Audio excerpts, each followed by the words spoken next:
दोस्तों आज भी बिहार के भागलपुर जिले में स्थित है लाल नागिन का तालाब और इस तालाब की बहुत ही दिल दहलाने वाली घटना बताई जाती है। इस तालाब में 2000 सालों से एक इच्छाधारी नागिन अपने नाग का बेसब्री से इंतजार कर रही होती है।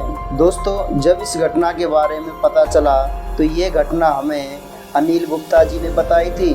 और इस घटना को शुरू करने से पहले आपसे एक छोटी सी रिक्वेस्ट है कि हमारे चैनल को सब्सक्राइब करें और कमेंट में हर हर महादेव जरूर लिखें। दोस्तों इस गांव के पास एक बहुत सुंदर और गहरा जंगल था और इस जंगल में अनेकों प्रकार के जीव जंतु रहा करते थे और इसी जंगल में एक इच्छाधारी नाग नागिन भी रहा करते थे। और इसी जंगल के पास में एक तालाब था और इस गांव के सरपंच के पास बहुत सारा खेत भी था, परंतु वह सरपंच बहुत लालची था और उस सरपंच ने सोचा कि मैं अपना धंधा और भी बढ़ा सकता हूँ। उसके मन में एक दिन विचार आया कि मैं ये जंगल की कटाई करवा दूँ और अपना खेत बढ़ा सकता हूँ और लकड़ियाँ बेचकर अपना धंधा भी बढ़ा सकता हूँ। अगले ही दिन सरपंच ने कार्य शुरू कर दिया और उस जंगल की कटाई शुरू करवा दी। जैसे ही जंगल की कटाई शुरू हुई तो वो जंगल आधे से ज़्यादा कट गया था।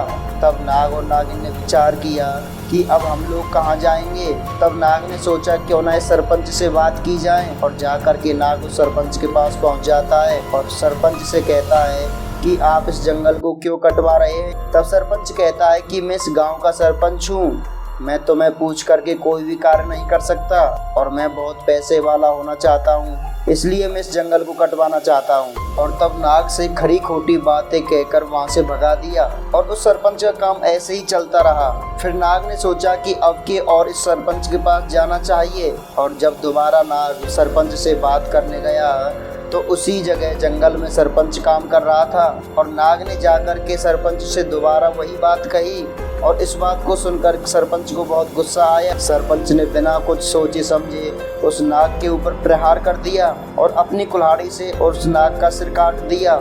जब उस नाग की मौत हो जाती है तो कुछ समय बाद नागिन को पता चल जाता है। जब ये बात नागिन को पता चली तो नागिन बहुत क्रोधित हो जाती है और गुस्सा से उसका दिल धधकता रहता है। नागिन ने तभी ठान लिया कि मुझे बदला अवश्य लेना है और अगले ही दिन सरपंच के घर पहुंच जाती है। जैसे ही नागिन सरपंच के घर पहुंचती है तो वो देखती है कि सभी लोग आराम से सो रहे हैं। पहले तो नागिन ने उस सरपंच के बेटे को डसा और फिर एक एक करके घर के सभी सदस्यों को डस लिया और डस करके सबको मौत की घाट उतार दिया।